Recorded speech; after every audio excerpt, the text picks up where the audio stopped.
We are parents, we are doctors, we are first responders, teachers, and concerned citizens who have found ourselves at a crossroads.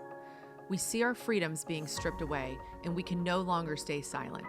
We are millions strong, united in a thundering voice and imperative mission that cannot and will not be ignored. We are standing up for the basic human right to raise our own children, earn a living, and make our own medical decisions without the tyrannical overreach that has been forced upon us here in California, across the country, and around the world. We are here to amplify the voices, moving the needle, bringing forth truth, and provide education and resources with tangible tools and expert insights. We are the Unity Project, and this is our podcast. Well, hello, everyone. This is Curtis Hill on behalf of the Unity Project. I'm very happy to be a guest host today, and I'm joined here by two wonderful gentlemen, leaders in the fight for freedom in this country, and friends of mine. I'd like to introduce you to Kevin McGary from San Francisco, and I'll give you a little bit of information about Kevin. He's an entrepreneur, an author, public speaker in the area of civic engagement.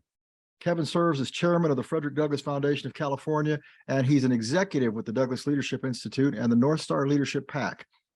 He's also president and co-founder of Every Black Life Matters. And Kevin, we're definitely going to want to talk to you about that subject as soon as we break in here. And I'd also like to introduce you to our MMA fighter, our main man and board member for the Unity Project, Royce White, former NBA player, political and mental health activist, and recent congressional candidate who is fighting the cultural, spiritual, psychological, and economic warfare being waged against our society. That's a mouthful. That's a whole lot of fighting. Royce, let's begin with you a little bit. Give us a little insight behind how you got into this fight for freedom, and where it all began for you. Well, it began for me in my being drafted into the NBA, and I was drafted into the NBA back in 2013. And at the time, I was one of the first players to speak publicly about my struggles with anxiety disorder.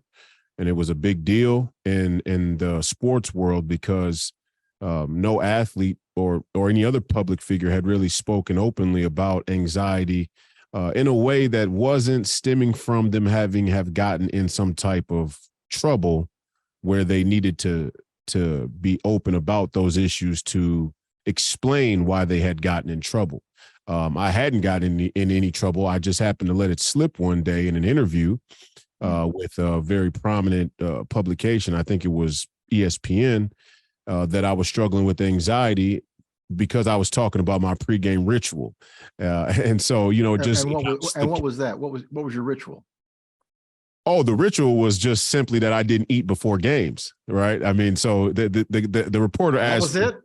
That was it. Yeah. The reporter goes, "Hey, what's your pregame ritual?" And I say, "Well, I do this, I do that. And then, I don't really eat. So I take this, I take that. I was Gatorade, and I do a little sugar pills right before." And he goes, wait a minute. Why don't you eat before the game? I go, "Oh, because I suffer with anxiety." And so then I go to my warm up and he goes, "Wait, stop.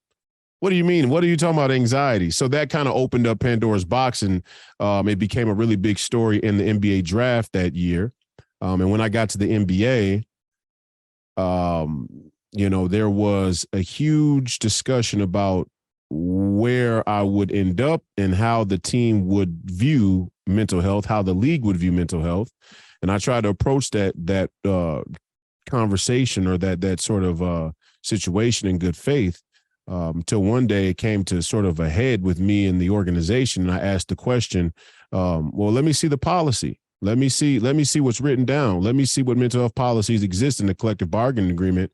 And to our surprise, we found that there wasn't one mention of mental health in the entire collective bargaining agreement.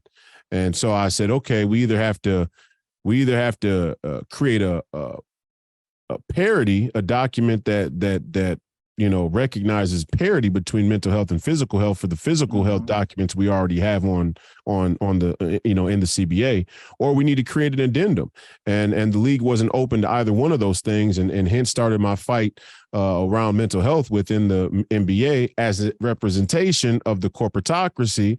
And I ran smack dab into the mainstream media, and they were totally willing to talk about mental health as this sort of hyperbolic issue, but they certainly weren't willing to bring any real harsh criticism to the NBA or the rest of the corporatocracy as it pertained to mental health and the greater human condition question that is linked to it as a topic. So that's how I got involved. I mean, for 10 years now, I'm 31 years old today.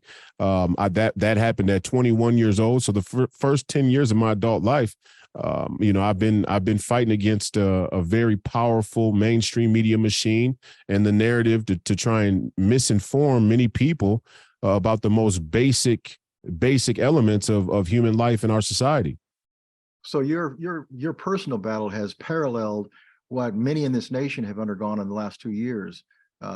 This damming down of information and a personal exercise and a personal loss of your freedom. Kevin, let's turn to you for a little bit. I've known Kevin for a while now, and Kevin, you've got an extraordinary background. Give us a little insight as to where you come from in this battle, and land for me, if you will, with every Black Life Matters, because that's a critical piece of the equation. It's wonderful what you do. You're doing great work. So just give us a little bit about what's going on in your background. You bet. Well, first of all, I just want to say I'm honored to be here with you, Curtis. And then you, Brother Royce, it's so good to meet you, man. I appreciate all your work and putting in the work to make things happen. So my background is I'm a boy from the hood, man. I was born and raised in San Francisco and Hunters Point in the 1960s. If you know anything about Hunters Point, it's project housing up in San Francisco that was there at that time. And that was where the Black Panthers had their headquarters and all that. And so I was there and was just an urban dweller and did all kind of crazy urban stuff. Used to just love to scrap and all that, and just crazy stuff in the streets. But by God's grace, I got out of that. And because my father came home every single night, I had good grades. And because my mom always used that against me, look, if you don't get good grades, your dad, you got to work with your daddy on that. So I got good grades. And by the time I graduated high school, I decided, well, I just go to college. I got a sociology degree. And so then after I graduated, got a sociology degree, met my wife now of 35 years. And we decided to take God at his word, take it every word and syllable, because we were just, we really wanted to live that Christian life biblically and do that. And so what really came out of that commitment was the Lord really showed us that our civic engagement didn't align with what we're supposed to be all about. Took a look at the platforms of the various parties and all of that and realized we were just off base. Again, we were both born in abject poverty. She was born in inner city Detroit. I'm inner city San Francisco, and both diehard liberals, tradition with family and all that stuff. But realizing then later, since I was a sociology major, she's a psych major, realizing later that, look, this is completely, the way that we were voting, the way that we were participating civically didn't align with what we thought was most beneficial to our community. And we really felt bad that we had been sort of duped, so to speak, just based on tradition and not really interrogated the actual platforms and actual policies of the parties that we were participating in at that time. So it made a radical change in how I was participating and I started to write some books. I'm on my 5th book now. The first one, first couple came out, and then I was approached by the Frederick Douglass Foundation, a national, and they said, look, we need somebody in California, somebody that's conservative, somebody that has your background. Would you mind taking on that chapter? So I started the chapter about 13 years ago here in California, Frederick Douglass Foundation of California. And so I've been writing conservatively and speaking conservatively and being an activist conservatively since, ever since. But what really started with Every Black Life Matters was we saw the violence, the hatred, the carnage that really came out of the BLM movement. And, we realized that BLM were attaching themselves to white supremacists by definition, and that would be Antifa. Here you had 99% white folks from the suburbs coming into the Black community to burn down Black and brown businesses. And to us, it just didn't make sense. And then you had, BLM standing alongside them, just whooping it up and having a good old time while our Black and brown businesses were being burned in the inner city. And I thought, well, if these guys, people who I call white supremacists, Antifa, if they're really committed to burning down businesses, why don't they just stay in the suburban areas and just burn down their suburban businesses? Why you got to come to the city where, grandmothers and mothers have to now catch 3 buses to go and do some shopping because we have no grocery store. So anyway, that, and then plus we saw people of faith going out and really encouraging pastors encouraging their parishioners to go out with BLM and march and all that. And we thought that was a bridge too far. We realized that BLM was a Marxist organization. They were so they were Marxists, they were violent, they were hateful, they were looting, they were burning down Black and brown businesses. And yet you had the church aligning with them. And so for us, that didn't make sense. So we decided to start Every Black Life Matters, because we really wanted to illuminate that critical point that if you're committed to Black lives mattering at all, first you have to believe that every single Black life matters, right? Otherwise, you're a hypocrite. So, so we felt the basis for the Black Lives Matter movement came from police action shootings, going crazy over a very small number of tragic circumstances involving Black deaths at the hands of police officers, but completely ignoring the scores, the thousands of deaths that were occurring in our inner city streets along the lines, Black on Black crime, as it were. That's exactly right. And completely ignoring the strategic targeting of Black life in the womb by organizations like Planned Parenthood. So I thought, well, if we're going to stand for Black life, we're going to stand from Black life from conception to the grave and every phase of Black life in between. So we started Every Black Life Matters as an alternative, a righteous and faithful alternative to BLM. And we've been going around the country. We've been helping communities and community leaders and parents understand what's happening with critical race theory. So we've been doing the anti-CRT, anti-Black liberation theology, and then we've been doing a compare and contrast with social justice versus biblical justice. So these are types of things that we've been doing when we call Remnant Rising workshops across the country. And so that's sort of why we started. It was because it was just a bridge too far to see people of faith and to see really an organization that's strictly built around police brutality, which, as you said, Curtis, is such a small fraction of the police engagements that we have on an annual basis. We have, I think, close to 16 million police interactions, police with all people, not just Blacks, but 16 million or so police interactions annual. And when you break down the percentages of incidences that are actually turned into complaints about police brutality, man, that fraction is so small. But not to say it doesn't happen. It happens. Not to say it doesn't happen. Not to say that it's inconsequential. Oh yeah, no, it definitely in relative terms. Yeah, when I share the screen with the two of you, what comes to mind is that you both are engaged in a quest for truth. And I know from my own perspective, if I can summarize the problems that we have in this world, it centers around the inability to secure the objective truth. What is true? What are we doing with our children? We talk a lot about critical race theory, and I'm of a view that if you teach a child how to critically think, I don't care what you expose them to. And that's one of the things that's missing in our education system. We're not teaching children how to rationally think critically. We're not addressing the truth. And both of you gentlemen come to bring to mind the the communities that we serve. So much is going on in the community that is being missed by misinformation. We get accused of misinformation, but several of our neighbors on a daily basis are being abused, misinformed, and misled. And I'd like you to kind of share, and this format is open for us to just have a conversation. So nobody has to wait for me to break in or intercede.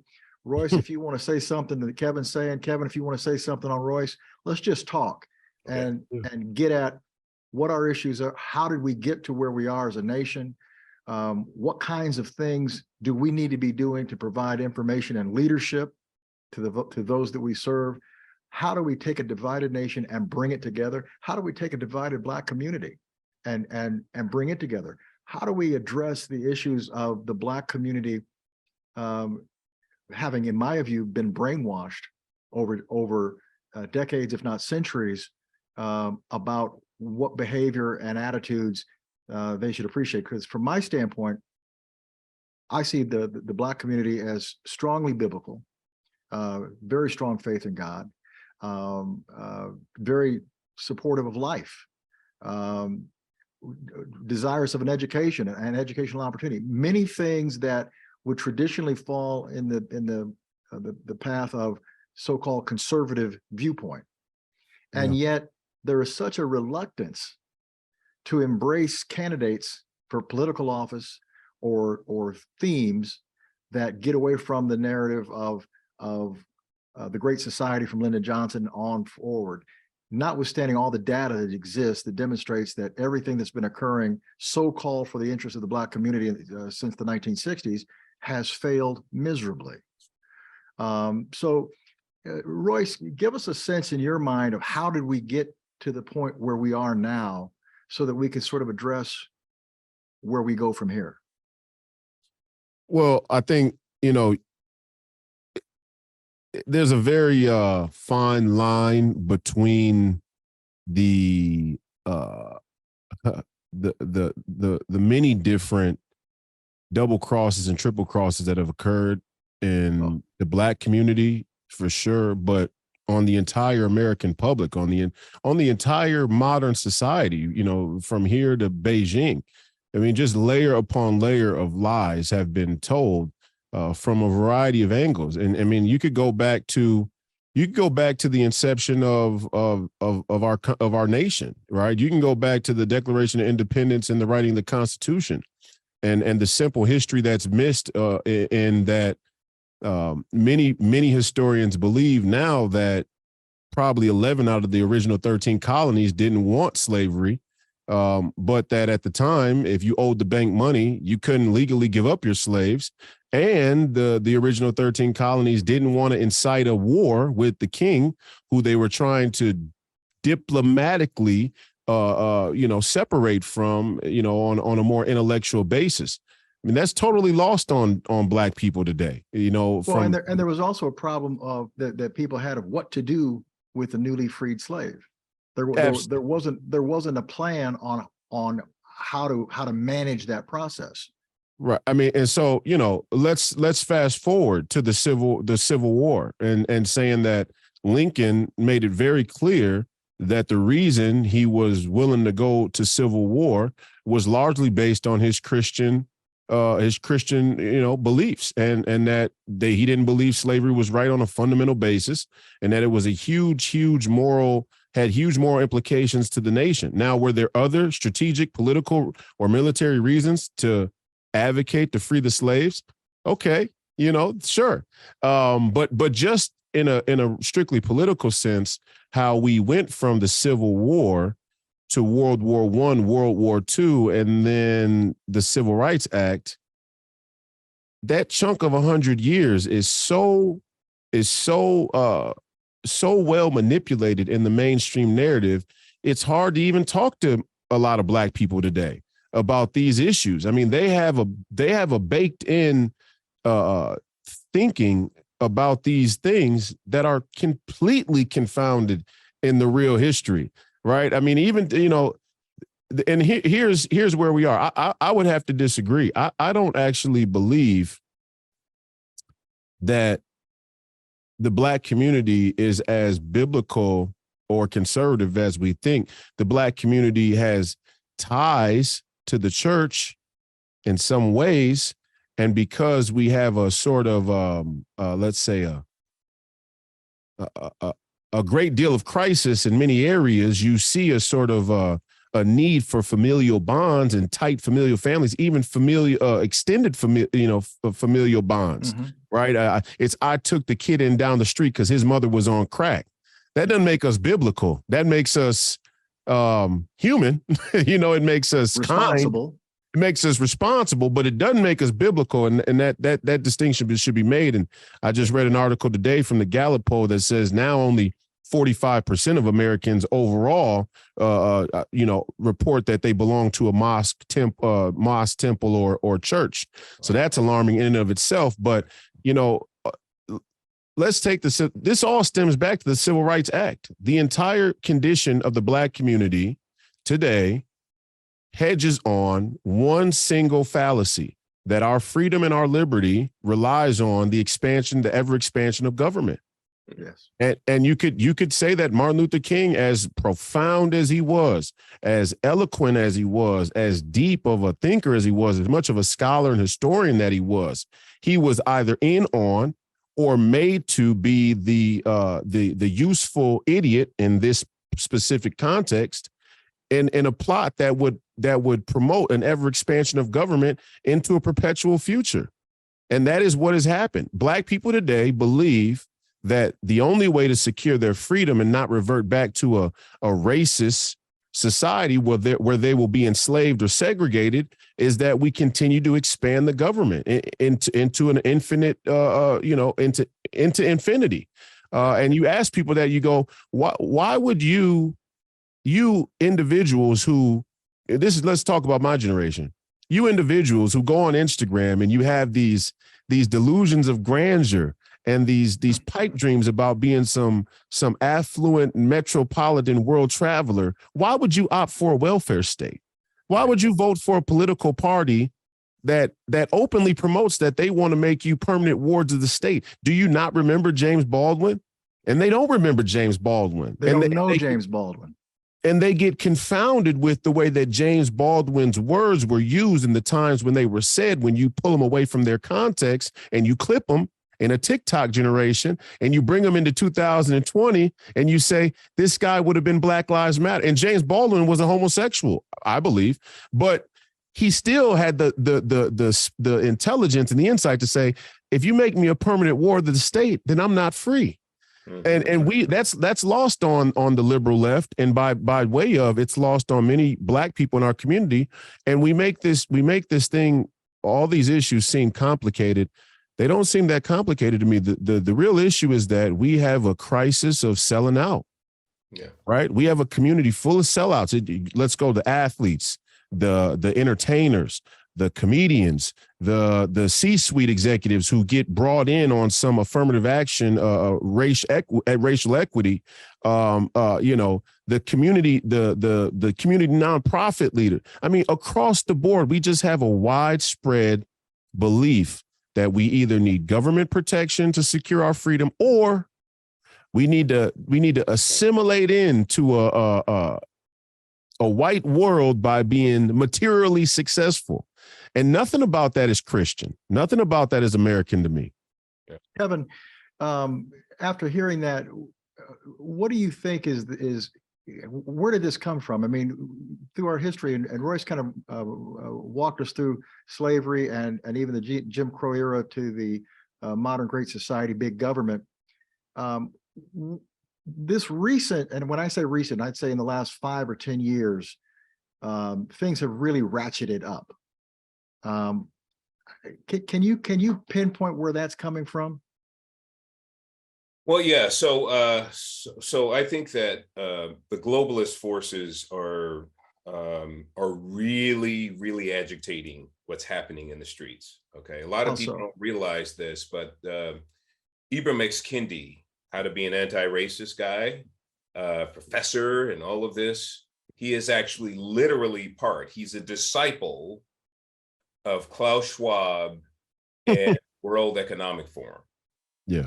He's there, he's listed. So how do you get this white guy, this black guy who's how to be an anti-racist guy, to partner with the World Economic Forum, of which they're all white Europeans? And yet you have this, so there is a purposeful agitation and chaos that's being created to a large degree, right? Because if you can create enough chaos in America, in the streets of America, you can literally then, with a guy that's partially not even there in the White House, he can throw up his hands and say, look, the streets are burning and I don't know what to do. He already deferred, if you understand this, when Biden first came in office in the first 3 months, I think it was, he already deferred to the UN by saying the United States is systemically racist and we will follow the lead of the UN in these race issues. So we're already part of a globalist movement. It may not be manifested in a way that we see it or feel it in a real meaningful way yet. But their idea is, look, if we can create enough chaos, we can create enough instability economically, we can create enough chaos in the streets with everybody at each other's throats because of anti-racism or racism or whatever you want to call it, then literally we can get closer to our Great Reset goals. So this is what's been driving it globally for the past 4 or 5 years. It's been a real effort to agitate and to create the amount of chaos that we see. The other thing that I see, I wanted to just chime in on what you and Royce have already mentioned. I believe that the Black community is a very, very religious community. However, their religion doesn't bow at the cross. Their religion, literally, and I've tested this multiple times for the past 10 years, the religion that they hold it as a religion is literally the Democrat Party. Now, I've tested it with a couple of pastors. I said, look, bro, hey, man, look, why don't you just vote biblically? Tell all your people, just look at that Bible book biblically. And I've been told multiple times by Black pastors, look, Kev, no, we can't do that. Why not? Well, because if we do that, you just want us to vote Republican. And I said, no, I'm just asking you, look, take a look at the Bible. We're supposed to be Christians. Can't we just, apply the word of God to our vote? And they will not do it. And they will not advocate for it within their churches. And the reason why is because their religion, really, that they hold as an absolute religion, is that particular party. So that's the other reason why we haven't seen a sea change of Blacks in our last several voting cycles. There's been some nice changes that's coming, but not a real sea change, especially based upon the conditions of America, the globalist threats and everything else that's going on. A rational person, critical thinking people, right? That you mentioned, Curtis, already, that we need to be taught how to critically think. If we had a generation of critical thinkers, we would have seen even more radical change from the Black vote. And we wouldn't be so sucked in easily emotionally to these issues of racism and white supremacy and white Christian nationalism. Oh, I don't serve the white Jesus. I want to get rid of the white evangelicals. And I'm thinking, a white Jesus? What white evangelical? This stuff is just over the top. And there's people within our community and within our faith that say this craziness. And so and so that's what I would say about that. That we're fighting those efforts as well. It's just the overall tradition and just that brainwashing, if you will, to just, you got to do it for the Democrats. You have to, kind of a thing. And to chime in, think about the history here too, right? If you think about the history, here's one of those info wars that's been played right here. Number one, it deeply troubles me. First of all, I was raised a Catholic. I'm a Christian, but I would say we need a coming to God moment between all of the Abrahamic faiths. So I'm very open to my Muslim and Jewish brothers and sisters as well. And I consider myself a Jew. If you're a Catholic, if you're a Christian, you're a Jew. First for the Jew, then for the Gentile. I mean, if you know, Yeah. that just is what it is. Christianity is Judaism perfected, I would say, as a Christian. And so is the Quran. I mean, you know, as the other day I was having a conversation with a conservative, and they're like, Islam, how can you say you're a Muslim as well? How can you not understand the diametrical differences between Islam and Christianity? I said, wait a second. Isa is the Messiah in the Quran. Now, they don't believe that he's the son of God, but they do say and believe that he's the penultimate prophet, Messiah. And that's lost on many Muslims. So the Islamic faith is having their own sort of interfaith culture and information war being played on its practitioners by not acknowledging Jesus Christ in the way that they should and drifting more towards Muhammad. So that's a failure of text in the Islamic faith. But let's just be honest here. Why are all these pro-black, neophytes saying that Christianity is a white man's religion? Jesus Christ wasn't white. Right. Just because a group of Europeans took his image and replaced his image with a white man doesn't change the reality that Jesus wasn't white. So it's not a white man's religion. It's a Middle Eastern, an Arab man's religion, an African man's religion. It's a Semitic man's religion. So that's one issue that's blatant. And to your point about the black people's religion being the Democrat Party, it's like, where do we think this is headed?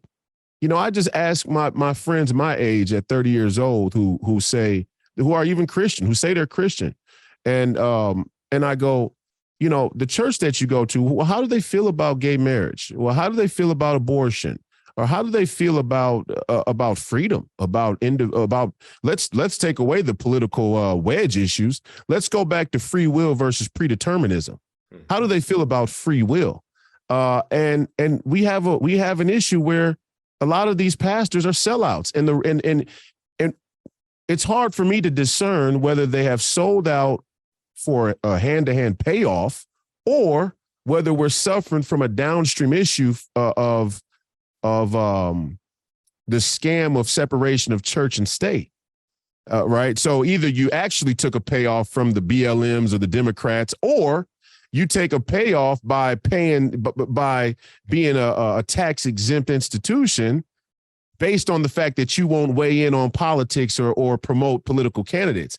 Either way, you've still been bought, and your sway has been bought to go against the word of God through politics. So there is no, we're not political. We're just a Christian institute. Right. If you pay taxes, you're political. Right. You know, if you pay into the system, and it's another thing that I saw at BLM when I led some of these George Floyd protests, and I went out in this sort of counter protest to say, whoa, stop. You know, stop talking about the first police precinct, the first precinct. Let's go to the Federal Reserve. Do you people know what the Federal Reserve is? Do you understand what it means when I say corporatocracy? Do you understand the word sovereignty? These young white women with funny color hair, they're looking at me like I had three eyes. I don't care. Bow your head and pray. We outside the Federal Reserve. It was 18,000 of us. I made all of them bow their head and pray. Some of them weren't praying, but they bowed their head in respect. And it was strange to me because the chant that I heard more than anything was the entire system's guilty. That's the driving, belief in the BLM movement, or let's say in the far left political movement, the Marxist movement. The entire system is guilty. Well, who do you think came with the vaccine? Who do you think is promoting a war in the Ukraine? What do you think the system is? And what I found out through that time period is that they're not misinformed or naive to who the system is. They're using nomenclature. They're using catchwords and buzzwords and catchphrases to be able to define what the system is arbitrarily when they want to carve out a piece of system they want to attack. And that's a lot of those are the people that are leading the Black community politically. Yeah. These are your Stacey Abrams. These are your Alex Ocasio-Cortezes, Ilhan Omar, Cory Booker. The list goes on and on and on. They're carving out parts of the system that they mean to attack, and they're using grand general statements like the whole system is guilty to justify the attack. Yeah. And it's like, hey, I'm in agreement. Yeah, the Fed is guilty. $173 trillion in unfunded liabilities. Yeah, there's a lot of moral culpability to go around. Moral hazard is more like it. So yeah, the system's guilty. But private corporation never been audited. I mean, the Fed is just a mess, man. I mean, but that's the NBA, that's Nike, that's Walmart, that's Target, that's Pfizer, that's United Healthcare Group. I mean, who do you don't get to pick and choose who the system is if you say the whole thing is guilty. So that shows you that a lot of the young people, I believe, who are just coming out of college or who are just coming into their late teenage years have been targeted through low information, social media, video messaging, where they're getting all of their philosophical ideas in 15-second clips. And yeah, of course, of course, in 15 seconds, you'll think Donald Trump is the entire system. Yeah. Donald Trump isn't the system. Donald Trump's a piker in the grand scheme of the system. Yeah. I mean, don't get me wrong. He's gotten himself up there, and he's taken a long walk as an individual to be the president of the United States. Nobody can do that without having some talent and some skill.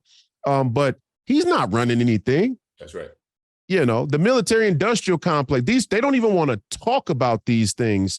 So when I talk to my people in my community, we got to go to litmus tests. If you don't want to talk about these, I don't want to talk to you. I just want to find the Black people who really want to learn and understand and know so that they can be properly equipped to fight back. I don't want to spend a lot of time preaching to a lot of people who believe that Tony Fauci has their best interests at heart. I just don't have time for it. And Royce, are we finding those people? Are you finding those people in the community who want to know the truth? Every day. Are they every there? day? I get messages and as I start to post more content and be out in the public eye more and talk about these issues, I get people every day, people of color who go, keep going. I felt these things. I haven't really heard them articulated from people that are in positions of spotlight or power that share my skin color, but I'm glad that you're saying these things. And so I think the movement of truth is actually building. What I think is the Republican establishment, let's just talk politics for a second, the Republican establishment, or let's say conservative media, has been in on it as well. Oh, yeah. I mean, they've tried to toe the line and play the fence for their own personal ambition and gain. And so they've been very lukewarm with an unabashed and unadulterated truth.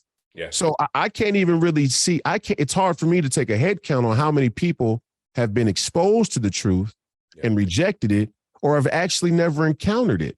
Because when, my grandmother, for example, half Black, half white, the other day we're talking, and, we got to talking about, Alex Jones, for example.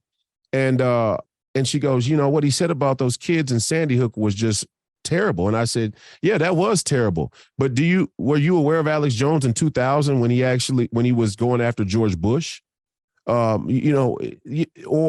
It's just people have been told the story. Here's what I'll say. If you read it in the New York Times headlines, it's a lie. It's a lie. It's manufactured. All of these companies are working for the security state. Now, most Black people don't even know what the security state is for the most part. They qualify it as the man, but to them, the man is anybody who's white. So they're having that trouble of distinction. And so, when I explain to people, hey, this is what the security state means. This is what the administrative state means. This is what they mean when they say the deep state. This is who Edward Snowden is. This is who orchestrated the assassination on Fred Hampton. This is who was passing notes to Martin Luther King to try and get him to assassinate himself. These are the things that Black people are that are more open to when I come across them. Kevin, that's awesome. What do we do? We understand the problem. What is it that we need to be doing? When I say we, I mean the three of us on this screen, those of us out there who share a common desire to improve the quality of our nation. What do we need to do? What should we be continuing to do as we press forward to try to get more and more of the truth out to more and more of our people? You know, I think Royce really hit the nail on the head. I mean, what we need to do is engage, not, I know it's frustrating. It's frustrating for me. It's frustrating for all of us, especially to have a more of a conservative mindset and conservative bent, because the reality is not too many people on our side would like to engage. But you know, Royce has the right idea. We look for those who are actually not ideological, in the sense that they're completely bought into the whole Democrat, big government, Fauci, that whole thing. We need people that are more moderate in their thinking, and there's a lot of them out there who are willing to explore truth together. And so what we, you know, the worst thing we can do is to completely disengage and say, I'm just through with these people. Man, our people are so messed up, I'm done. No, that's the worst thing we can do, because then how are we going to ever get a change in our community, right? So what we need to do is look for those people that are willing to engage.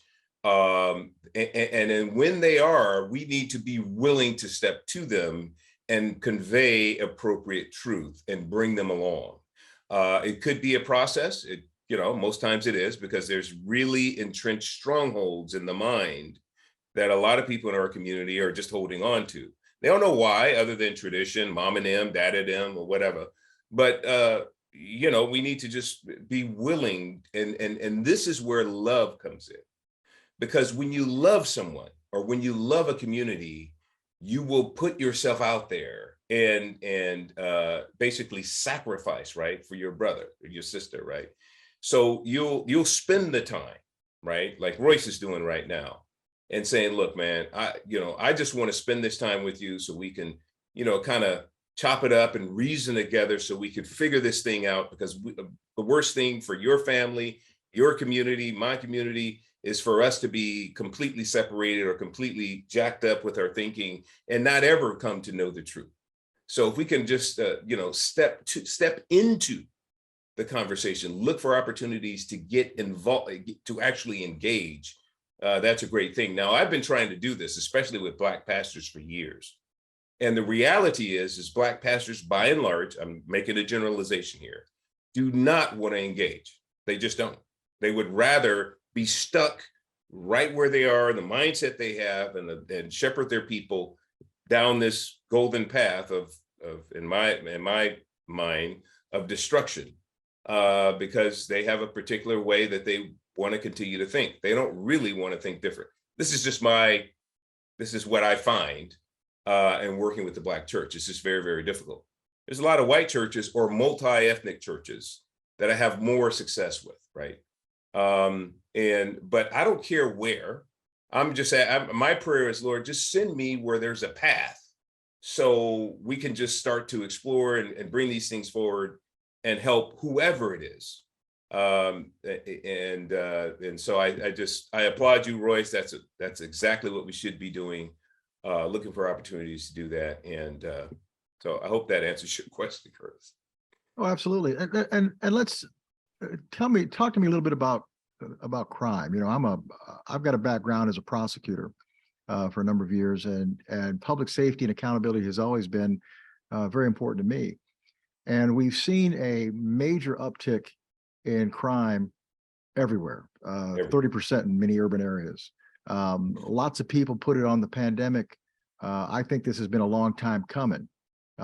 We've had policies in place, so-called criminal justice reform. And I say so-called because the concept of criminal justice reform had been limited to reducing sentences as opposed to identifying what's behind the criminal activity and what can be done to intercede before that criminal activity takes place.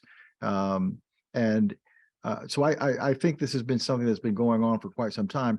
And a lot of the finger pointing is out there about what's happening in the Black neighborhoods. Those are the neighborhoods that need the most safety. Those are the neighborhoods that are being destroyed the quickest. And it all comes down to the family and what's not happening at home. Royce, you talked about the Civil Rights Act. Prior to the Civil Rights Act, the number of fatherless homes was around 24% in 1960. By 2010, it was 72%, compared to 29% in the white community. A very disproportionate number. Well, in my view, that speaks to the disproportionate number of Black men in prison compared to white men in prison, which again is disproportionate. But we have a tendency to miss all of that. What do you see as a way for us to appropriately address criminal justice reform? And I firmly believe that we should always be looking at our justice system and massaging it. There are problems within the justice system from an individualized nature. I don't want to say paint a broad brush and say the entire system is broken. The system needs continual feedback and engagement. What can you say in the few minutes that we have here left about what we should be doing to directly engage crime as it's impacting our communities of color, as it's decimating young Black men on both sides of the spectrum as the actor and the acted upon? Well, I would say number one, there's a lot of crisis to go around. I think the prison system itself is fundamentally broken. I think we have to take a strong look at how the prison system functions and what do we really mean by rehabilitation, right? We have a broken mental health. We have a mental health crisis in this country, irregardless of the prison system. So when you add the prison system on top of an already, out of control mental health epidemic, people get out of prison. And we try to use our criminal justice system to clean up the mental health service. Yeah. That's completely off base. But we have a broken school. So yeah, we have broken Black families. We have a broken community. We don't even have a community. Let's just stop saying we have a Black community, because there's nothing community about it as it stands today. All there are a bunch of Black people who live in clusters who have no sort of real connection of productivity. It's just no survival. Continuity. Yeah. There's no header. There's no aim. There's no hope. It's just survival. And we may go out of our way to help the person next to us survive, but that's not the same as prospering. And so first we have to go into our communities and differentiate between surviving and prospering. So we have broken families, but we also have a broken school system, and we have a broken prison system. And so those three things are major issues. But we also suffer from this deeper issue of radical materialism, right? This sort of, see, we don't have any security. And these are the two heresies of the entire American culture. We've traded freedom for security and radical materialism. Well, but Black people, we don't have any security at all. We don't have any self-imposed security, and we don't have any government security, right? So that's kind of a non-issue for us. So what we do to compensate is we go all in on the radical materialism, and our mindset is that money or the acquisition of wealth is going to clarify the will, is going to clarify our actions, is going to clarify having some sort of structure and order and promise and hope in our lives. And that's off base. That can only be solved through metaphysical faith. That can only be solved through a higher ethic. That cannot be solved by voting, by politics. That's upstream from politics. So yeah, the Black community needs a renaissance of faith. We need something higher to call to. And if you and people say, oh, well, if you give a young man a job, stop. It's like saying if you give, like, Black people can't get IDs. Right. Young people can get jobs. Yeah. Young Black people can get jobs there. And here's what I'll end with, Curtis. This is a sort of epistemological question of like the cart before the horse. Right. And so when we talk about white supremacy, I'm not one of these conservatives who's going to say there is no white supremacy, because so far as I see it, The only problem we have is properly identifying who the white supremacists are. We don't see Klaus Schwab and the entire liberal, Marxist, globalist, communist, white power structure on the global level as white supremacists. We've just closed our eyes to these people. They're not even white to us. They're just, they're just shepherds of the next iteration of the world's best way to organize. And so that's ridiculous on its face, but there is a distinct issue in our American culture and even in the conservative movement that we have yet to acknowledge and reconcile. Yeah. When your government steals, everybody steals. Yeah. When your government is stealing, everybody is stealing. And so, yeah, George Floyd was trying to pass a counterfeit 20, but the Federal Reserve has passed $32 trillion in counterfeit money. So is Ben Bernanke a criminal? Is Janet Yellen a criminal? Raskin, is she a criminal? Of course not. We see those as white collar crimes. So we feed the feedback loop of the Marxists who tell these young black men that they're perpetual victims and have no real agency and they're cursed or doomed to become criminals when we don't acknowledge the real issues of the system that preside over them and subconsciously give them the right in their mind to throw the rule book out of the window and say, every man for himself. We have to clarify our own crookedness before we go to the young black man and say, look what you could actually be. This is the American way. Right now, the American way is broken. The American way was supposed to be the thing you could put in front of any man and draw him to aspire to be something greater. But when the American way is broken, the way we've allowed it to become broken, all he sees is corruption and he follows suit. Yeah, it's good. Kevin? The only thing additional I would add is that's excellent, Royce.